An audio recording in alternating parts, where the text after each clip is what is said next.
Why would I do that? Because you don't want me to have nobody but you. Want me all to your self. That's why you killed them all. D, Fame, Crystal, even my own father. So is this the end for Patina Miller as Rock on Raising Kanan? Apparently so. That's what she told Deadline when she did her interview post season 4. But look, we've been here before, and even if they didn't pull a fast one with what they did last season with Unique, I would have still said no way. Sasha Penn sure ain't gonna pull a fast one on us twice. I do think Rock does survive, and we are gonna run through a few different scenarios and perspectives in this breakdown as to why. However, season 5 is where I'm expecting them to clear the chessboard, and I think it's gonna be one of the most bloodiest and most heartbreaking seasons in Power history. So I am just warning you guys from now, months in advance, whenever we do get season 5. I'm sure it's going to break a lot of hearts and there are going to be a lot of tears. But a lot of interview quotes to go through in this breakdown. I am going to be running through quotes from Patina Miller and also Sasha Penn, Patina Miller's exit interview, or so-called exit interview, because I still don't believe it. Some of you might, but I will be running through my perspective and why I think not. There's also a few quotes from the showrunner Sasha Penn, and then we're going to come around to my own thoughts and theories. How Duke may have saved Rock, and how they can tie this into a theory I broke down just before episode 10, involving a shift that you could see coming in Duke and Kanan's relationship. But first things first, a bit of housekeeping and a news roundup of what's been going on in terms of Raising Kanan as a whole. Just after episode 10, they also released a whole lot of articles across Deadline, Variety, Hollywood Reporter, and The People. There are also a lot of interviews across YouTube, and over the course of the week, whatever's important, I will run through it whenever it fits the character and the particular storyline. But the main bit of news is, Season 5 is the last and final season for Raising Kanan. On social media and throughout various interviews, Sasha Penn wrote the following: "It was always my intention that Raising Kanan would run for 5 seasons, and thanks to my friend and partners at Starz and Lionsgate, as well as an incredible cast, crew, and writing staff, I've been able to tell the entirety of the story I set out to tell way back in 2019. Having said that, with the table that we've set for the season finale, and the inevitable introduction of Breeze, there is still an intense and an action-packed season left for the viewers to experience, and I assure you, the stakes for Kanan and the entire Thomas family have never been higher. I'm very proud of this series, and grateful that we've been able to see it through to what is an incredibly explosive and satisfying conclusion for the unbelievably loyal fans of the Power universe." So, next season will be the last and final season, and generally I do think 5 seasons is a sweet spot for a lot of shows. I think if you kind of go beyond 5 seasons, the story can sometimes kind of drag. But 5 seasons for me, I've always said and believed, perfect sweet spot. Especially because of where they are at this moment in time in Raising Kanan. We've just got introduced to Breeze, we get 1 season to get accustomed to who this character is, and then we can see their story transition into Power Origins after season 5. I mean, if they were to take it past season 5 and go into like a season 6 or season 7, I mean, how much can you kind of run with Marvin's story arc? How much can you run with Lou's story arc? What would you do?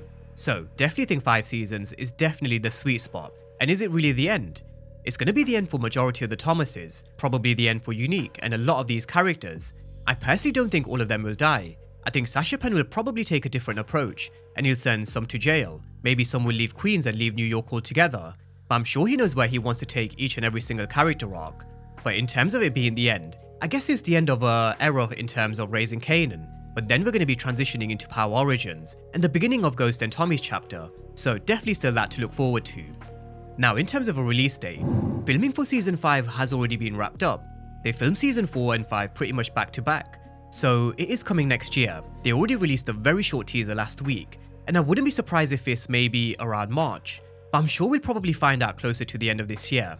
With that being said, let's move on to the all-important question: is Rock dead or is she alive? And I'm going to be running through a few things across social media, and with the interviews first, and then I'm going to come back around to my thoughts and theories.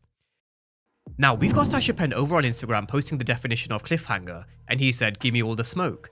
He knows he was going to get a lot of smoke for this ending for season 4, and I do think he knew what was coming his way.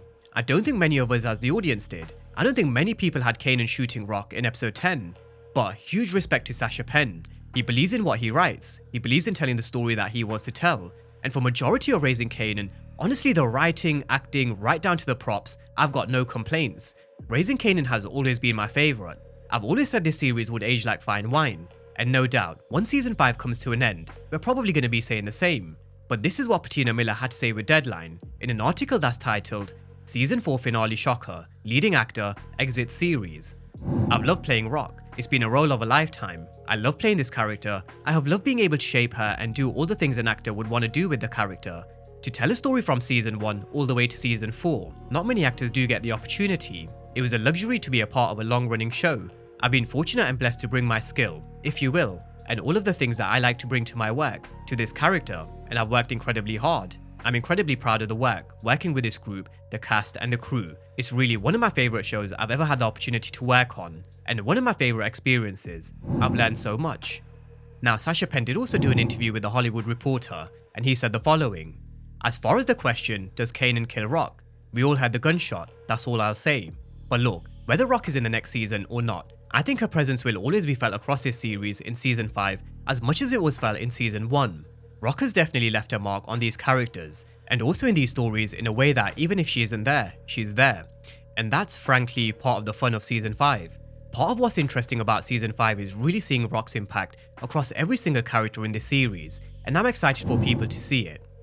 Now with the variety, he said the following: "For Rock's final scene, we felt we wanted to make sure that it felt earned. It didn't feel too over the top, because we built these really compelling characters and this dynamic between mother and son. We wanted it to end in a way that felt credible, as it is related to their relationship. One of the things that I see fairly consistently online is people are like, oh, Kanan's so stupid. Kanan's operating on bad information. Well, first off, of course he is. He's 17. Every 17-year-old is operating on bad information, and every 17-year-old thinks they know everything.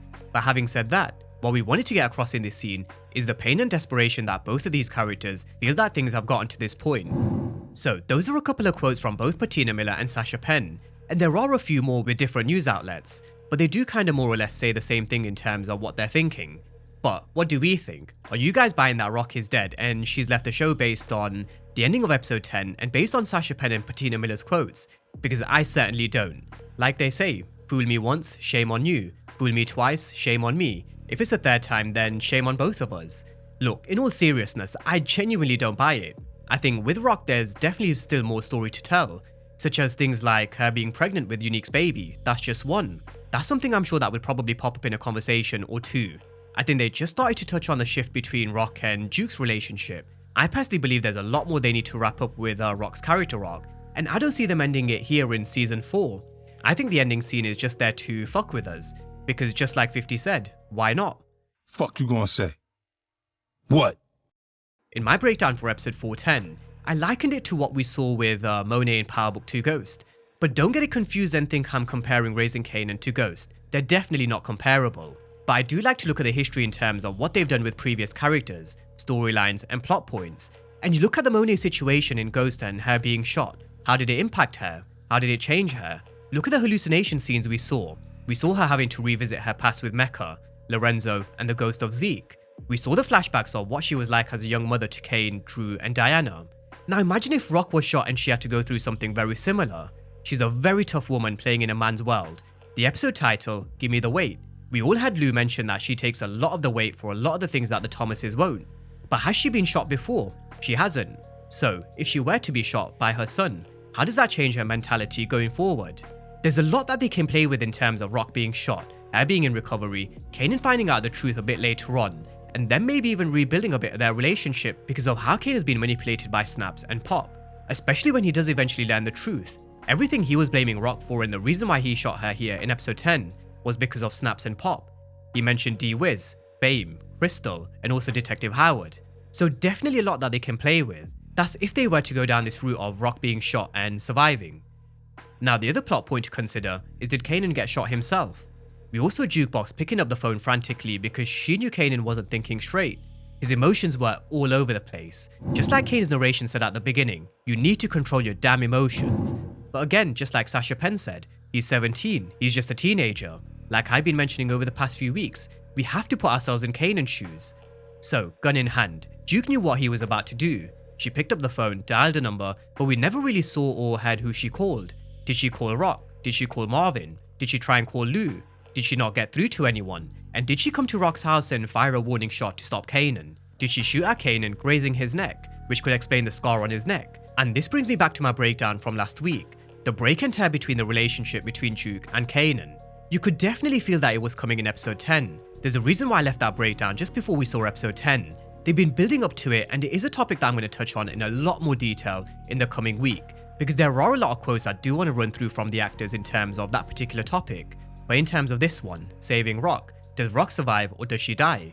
Could Jukebox have come in and saved Rock? Could Kanan have even seen someone enter Rock's house like Unique's people, turning the gun on them instead and shooting someone else? Did someone else shoot Kanan maybe? The reason they did what they did in terms of the screen going black and then us hearing a gunshot, because it makes us ask all these questions. It keeps us talking until season 5. And honestly, all options are on the table when it comes to the screen turning black and hearing the gunshot. At the end of the day, what do we all say when it comes to power? Unique said it best back in season 2 in conversation with Marvin. Until that body shows up, he ain't dead. Until that body shows up, she ain't dead. There's way too much evidence to show that her time on raising Kanan ain't over. In my opinion, it's just a question of, was she shot? Was Kanan shot? If he was, who pulled the trigger? That I'm sure we'll get the answers for in maybe the teaser that might give us a bit of a hint in the official trailer. Although having said that, we do have to remember how smart Raising Kanan were this year in terms of their teasers and trailers. So let's see. But to round off, I definitely don't think Rock is dead. I do think she's playing a big part in season 5. Towards the end of the season, with it being the last, then we can definitely ask a different question. What happens with Rock then? But the floor is now yours. Do you think Rock is actually dead? And if you believe Patina Miller, let me know in the comment section. I'm sure some of you don't believe it, and I'm sure some of you may, but let me know your thoughts down below in the comment section. And as always, thank you guys for watching, and I'll see you next time.